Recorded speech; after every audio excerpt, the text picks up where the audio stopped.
30 লক্ষ টাকা, 35 লক্ষ টাকা। কিন্তু আজকে যখন আমরা পূর্ণাঙ্গ ওটিটি প্রকাশ করি, আজকে আমাদের হচ্ছে মোট স্থিতি রয়েছে 9,91,51,213 টাকা। এই যে টাকাটি বেড়েছে, এই টাকাটি কোন জায়গা থেকে আসছে? এক নম্বর বিষয় হচ্ছে আমরা ত্রাণ কার্যক্রম স্থগিত করেছি 4 তারিখ। এই 4 তারিখের পরবর্তী সময়ে 10 তারিখ যখন অডিট শুরু হয়, এই পুরোটা সময়ে বিভিন্ন অঙ্কের টাকা এসছে। 4 লাখ টাকা, 10,000 টাকা, 12,000 টাকা, এই টাকাগুলো পরবর্তীতে যুক্ত হয়েছে। দ্বিতীয়ত, আমাদেরকে অনেকে চেক প্রদান করেছে, যেই চেকগুলো তখন কিন্তু ক্যাশ করা যায়নি। ওই ক্যাশ, অর্থাৎ এই যে চেকের পরবর্তীতে ক্যাশ করা হয়েছে, সেটিও পরবর্তীতে যুক্ত হয়েছে এবং বিভিন্ন নামে আসছে। এখন দেখেন, বিভিন্ন নামে আসছে, কিন্তু আমাদের তো তখন অ্যাকাউন্ট ছিল না।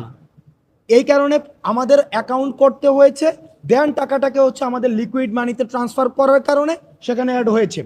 তৃতীয়ত, আমাদেরকে বিভিন্ন গহনা দিয়েছে অনেকে।